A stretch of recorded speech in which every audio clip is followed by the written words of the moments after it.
Dia mengudak-udak nasab Wali Songo, dia mengudak-udak nasab habaib, nasab dirinya sendiri nggak jelas. Orang ini saudara, bapaknya namanya Sarman, tapi dia ngakunya bin Utsman. Dia pala lubo menyan. Unyil. Another one. Unyil. Another one. Habib bodoh itu masih lebih utama daripada orang yang beliau. Itu jawaban beliau. Syekh Abil Hasan As-Sindi, bukan anak yang ngomong. Ya pikir lucu, ya. Hah? Katanya Kiai walaupun dia hafal Fathul Mu'in, hafal Bukhari, dia kalaulah bersama dengan Habib Ba'alwi, Habib Ba'alwi bodoh, maka Habib Ba'alwi bodoh ini lebih mulia dari Kiai asal Tulung Agung 70 Kiai. Unyil. Mau sweeping Ba'alwi? Nah Habib Rizik, gua Ba'alwi, lo mau apa? Hah? Lo mau sweeping? Sweeping? Di mana mau sweeping? Saya tunggu kalian, kurang ajar. Takbir. Kalau ngancam mau sweeping habaib, gua kepret lo. Yahudi pesek mau fitnah habaib, mau sweeping Ba'alwi, dianya ngaku turunan Nabi. Penyok, unyil, gua kepret masuk kuburan lo. Udah sekarang saya mau tanya umat Islam semua, ada yang kurang ajar bilang sweeping habaib, sweeping Ba'alwi, dia mata lawan. Siap sweeping mereka, siap hantam mereka, siap kejar mereka, siap hajar mereka. Aku bilang kita akan bikin pasukan berani mati buat sweeping habaib. Lo bikin pasukan berani mati, gua bikin pasukan berani matiin.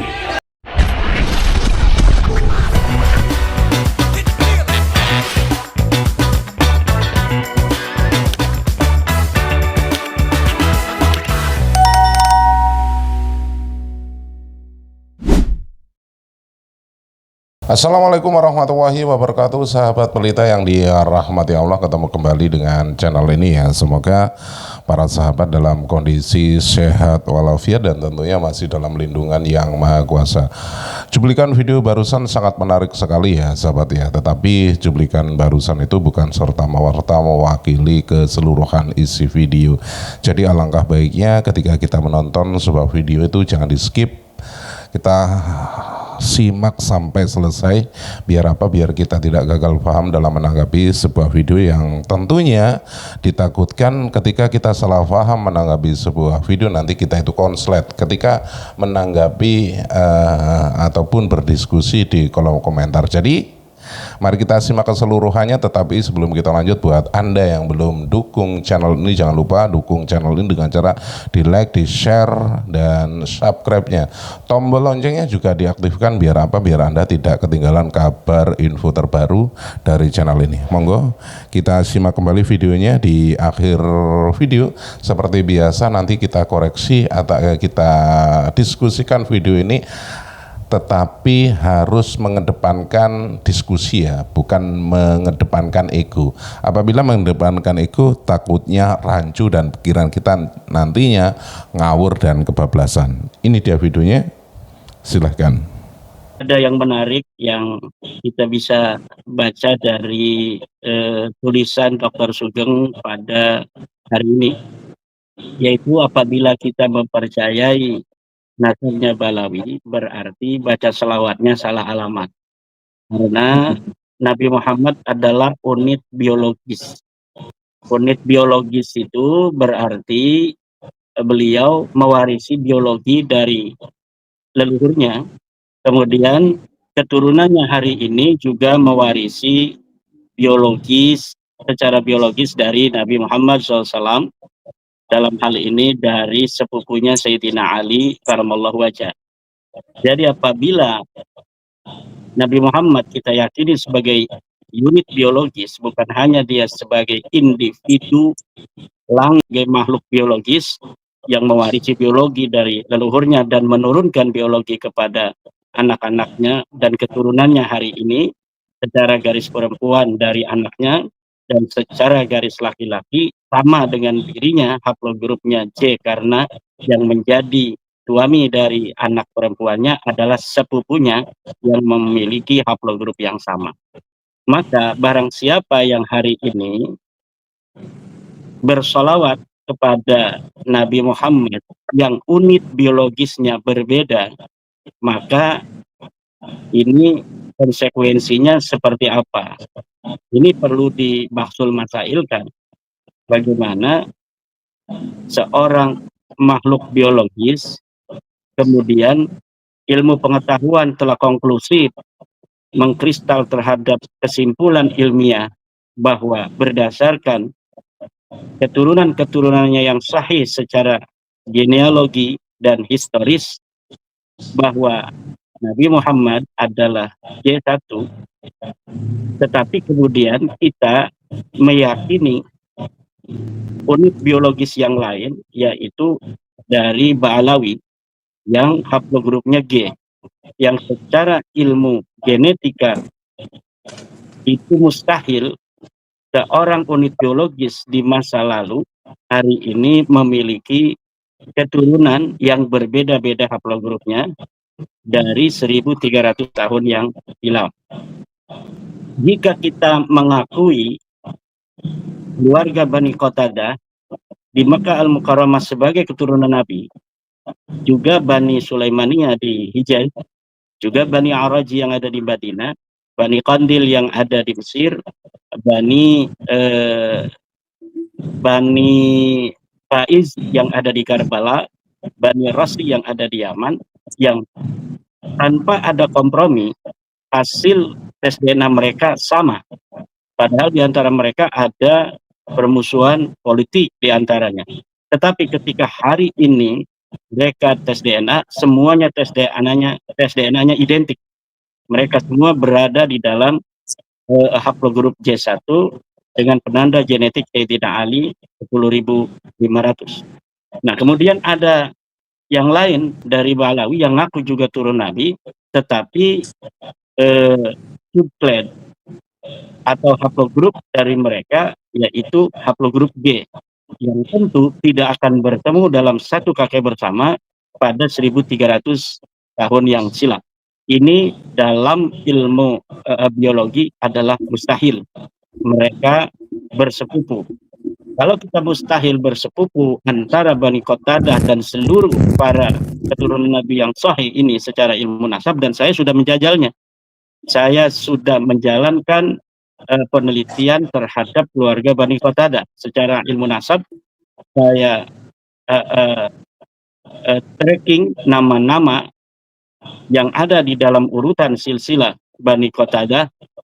Saya kemudian menjalankan metodologi historis dengan heuristik, kemudian kita interpretasi atau kritisasi sumber, kemudian interpretasi sumber, bahwa setiap nama yang ada di Bani Qatadah itu sejak 287 Hijriah sampai hari ini itu verifikatif.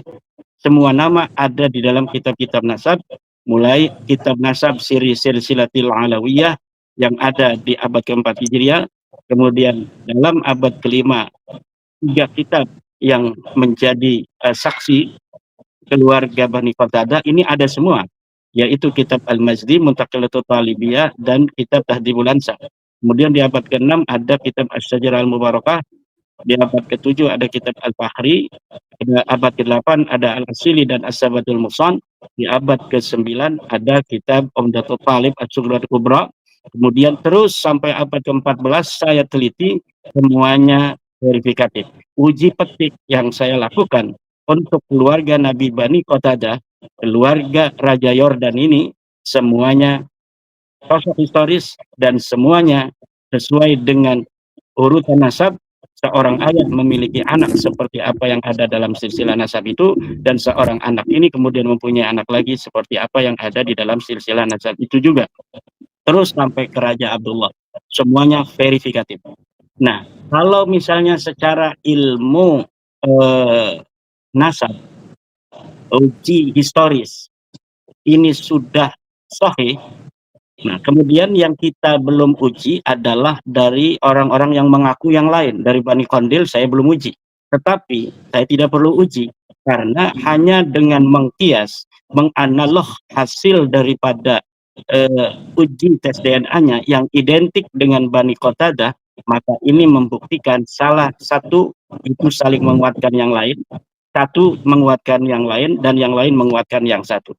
Kemudian dengan Bani Faiz yang ada di Karbala, dengan Bani Araj yang ada di Madinah, dengan Bani Aras yang ada di Yaman, semuanya identik memiliki penanda genetik yang sama, yaitu haplogroup G dengan subklatnya yang masing-masing berbeda-beda. Tetapi untuk Balawi ini la wujuda linasabihi syai'un, tidak ada sesuatu pun eksistensi dari nasabnya yang bisa kita verifikasi. 11 nama yang ada di dalam silsilah nasab itu adalah manusia-manusia ahistoris, fiktif, tidak ada dalam kitab nasab, tidak ada di dalam kitab sejarah. Kemudian ketika kita gunakan metodologi ilmu nasab dengan memverifikasi apakah seorang nama ini adalah anak dari seseorang yang sesuai dalam silsilah itu tidak sesuai, tidak ada. Contohnya Ubaid tidak terbukti sebagai anaknya Ahmad. Nah, jika hari ini ada orang yang masih mengakui Ba'lawi ini kelewatan, apalagi menisbahkan diri kepada sebuah organisasi ilmiah semacam Nahdlatul Ulama.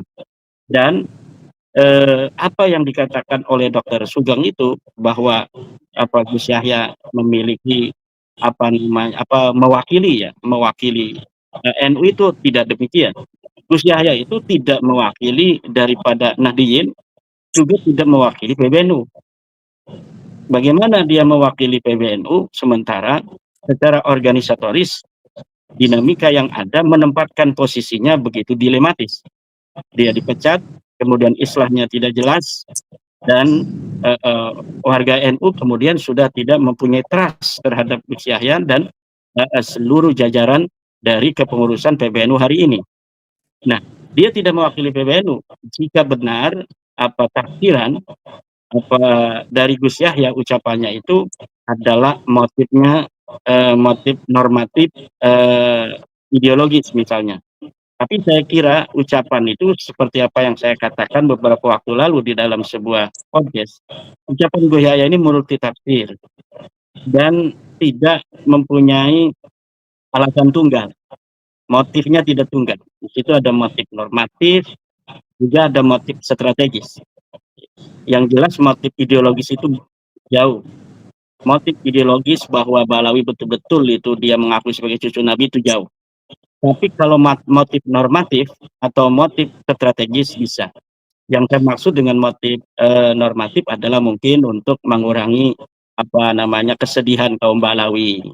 Dia percaya Balawi ini bukan cucu Nabi, tapi melihat bagaimana kibin-kibin yang di tempat itu juga mungkin Gus Yahya waktu itu ada di pesantrennya Kibin, mungkin dia tidak enak kalau ngomong tidak menghibur kan.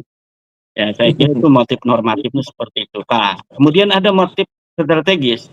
Nah, motif strategisnya bagi seorang Gus Yahya yang ingin mencalonkan lagi sebagai ketua umum PBNU di masa yang akan datang dengan segala penolakan dari warga NU itu adalah agar kibin-kibin ini yang ada ikatan-ikatan dengan Balawi secara keguruan, secara kekeluargaan dan lain sebagainya, ini bisa mendukung dia walaupun tidak menjadi orang yang mempunyai suara, minimal dia bisa untuk memberikan rekomendasi terhadap para pengurus agar Gus Yahya dipilih kembali karena dia ternyata seorang kibin juga, misalnya kan seperti itu. Nah, tetapi Gus Yahya ini orang cerdas. Di dalam alam fikir orang-orang yang tidak percaya nasab Balawi secara ilmiah seperti Dr. Sugeng, Kang Mas Rifki, Zulkarnain dan yang lainnya, termasuk saya, bahwa itu ucapan orang cerdas membodohi orang bodoh. Ya. Jadi ingin mengatakan kesalahan, ya kan? tetapi dipahami ke utara, karena orang yang diharapkan mendukung dia ingin Gus Yahya memiliki pandangan ke utara itu. Nah, ini sebuah interpretasi saya, ya kan. Yang jelas apapun itu dia tidak mewakili NU dan tidak mewakili PBNU. Jadi makanya tulisan Pak Dr. Sugeng itu kita maknai itu bukan NU secara khusus, tapi siapa saja umat Islam yang mempercayai bahwa Balawi ini adalah turun Nabi, maka kalau dia membaca baca selawatnya bukan ke nabinya kita, bukan ke Nabi Muhammad bin Abdullah, yang keturunan aslinya sekarang ini semuanya adalah J1 haplogrupnya. Karena mustahil satu unit biologis di 1300 tahun yang silam, hari ini keturunannya bermacam-macam haplogrupnya. Harus satu, haplogrup itu harus satu antara unit biologis di 1300 tahun yang silam dengan hari ini. Tidak boleh bersepupu tapi haplogrupnya dari jalur paternal ini berbeda-beda. Oleh karena itu yang ingin saya tambahkan juga di dalam kesempatan kali ini adalah tentang relasi yang tidak seimbang antara hubungan para kiai-kiai dan Balawi selama ini, yang lagi tokoh-tokoh muda Nahdlatul Ulama semacam Gus Haikal, Dr. Rocky, dan yang lainnya. Ini harus menjadi perhatian besar. Relasi hubungan yang tidak seimbang selama ini yang dipertontonkan kepada para intelektual muda Nahdlatul Ulama dari orang-orang tua kita. Balawi ini sepanjang yang saya baca dari sejarahnya sebenarnya ingin merebut otoritas keagamaan secara mutlak dari para kiai-kiai, tetapi tidak pernah berhasil. Ketika tidak berhasil, dalam keadaan tidak berhasil itu dia akan mendekati lagi, tapi kalau dia merasa kekuatannya sudah memungkinkan dia untuk berusaha merebut, dia akan rebut lagi. Kalau tidak berhasil, kemudian dia akan merangkul kembali. Misalnya, sebelum ada Nahdlatul Ulama pun kiai-kiai kita ini ya sudah seperti ini. Karena Nahdlatul Ulama itu hanya merupakan pelembagaan dari Islam Nusantara yang sudah ada, diwariskan oleh para wali songo. Nah, pada tahun 1888 ketika kiai-kiai Banten berperang mengusir penjajah di Cilegon, Banten, Usman bin Yahya malah mendapatkan bintang salib Belanda. Ketika tahun 1926 kita kiai Nusantara, Muslim Nusantara mendirikan Nahdlatul Ulama, Balawi ini mendirikan Rabita Alawiyah. Ketika tahun yang sama 1926 para kiai-kiai di Banten perang lagi mengusir Belanda di Caringin. Pada saat yang sama beberapa waktu kemudian Ali Al-Habsyi Kuitang mendapatkan bintang salib dari Belanda. Ketika Mbah Hasyim Asy'ari menelurkan resolusi jihad, perang para santri dengan penjajah Belanda dan sekutu, dari Balawi nggak ada yang ikut. Ketika Nahdlatul Ulama mengusung atau mengkristalkan Pancasila, menerima Pancasila sebagai asas tunggal, Rizik Syihab malah memanggil Pancasila dengan pantat Cina, bahkan ada pantat gila.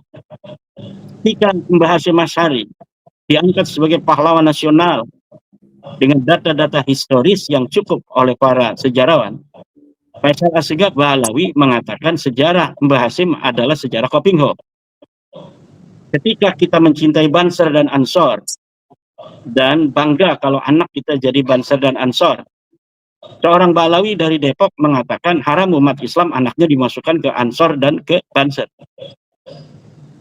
Ketika Islam Nusantara diusung oleh Nahdlatul Ulama sebagai salah satu platform kita dalam beragama, Rizik Syihab menyatakan bahwa Islam Nusantara itu ANUS, aliran Nusantara.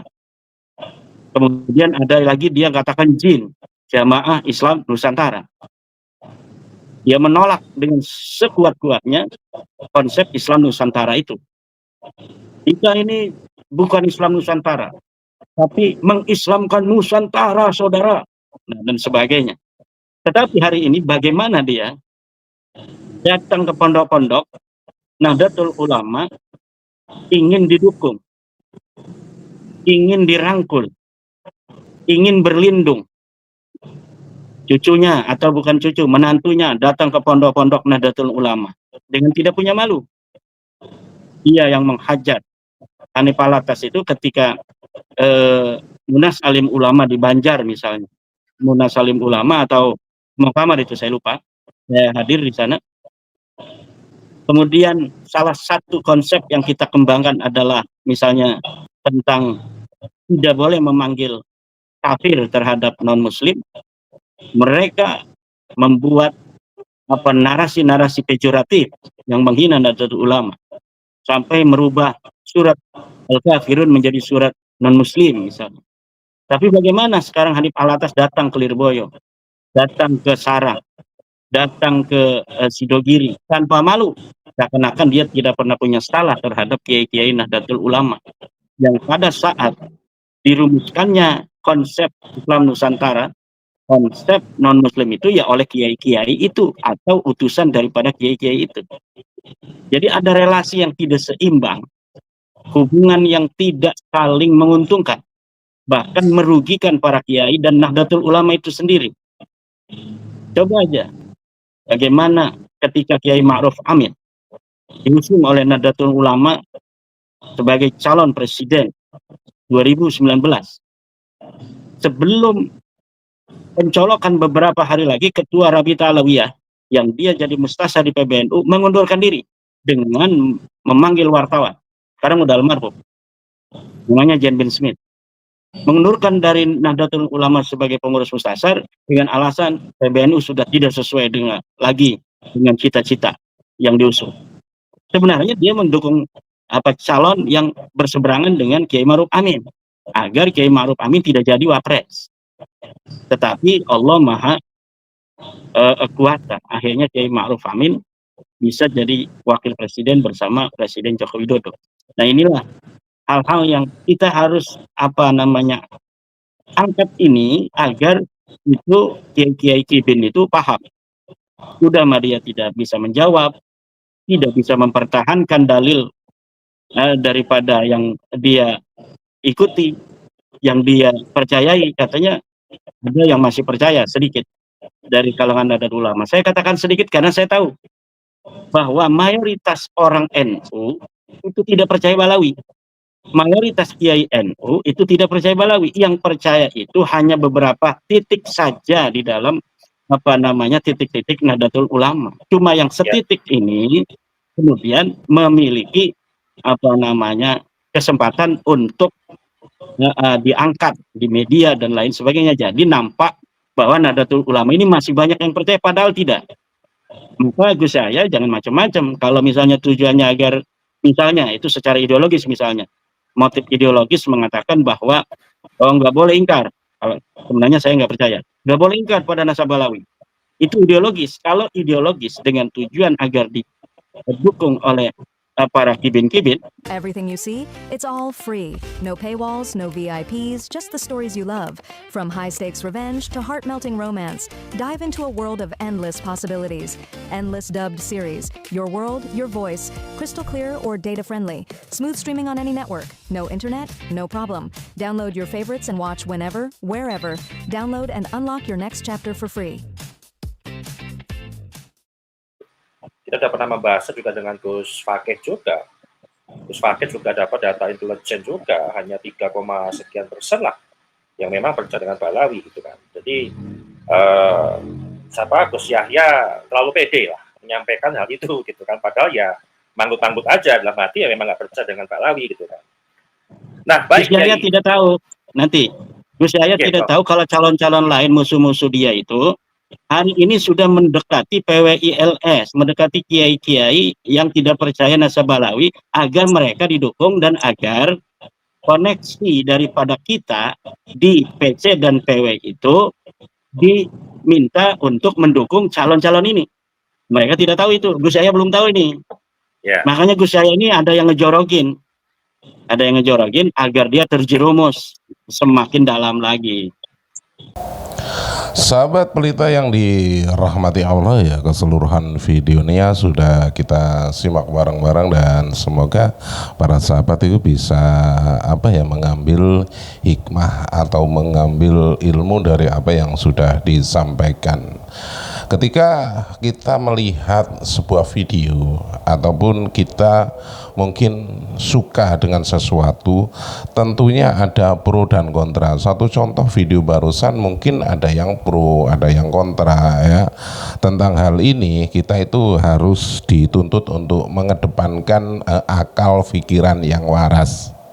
Sekali lagi dikedepankan akal pikiran yang waras ketika kita berdiskusi di kolom komentar tentang video ini dan juga video-video lainnya sahabat ya. Dan ketika kita berdiskusi mengedepankan ego, yang terjadi bukan malah bisa mengambil keputusan yang pas, tetapi akan berbalah-balahan di media sosial melalui komen dan lain sebagainya.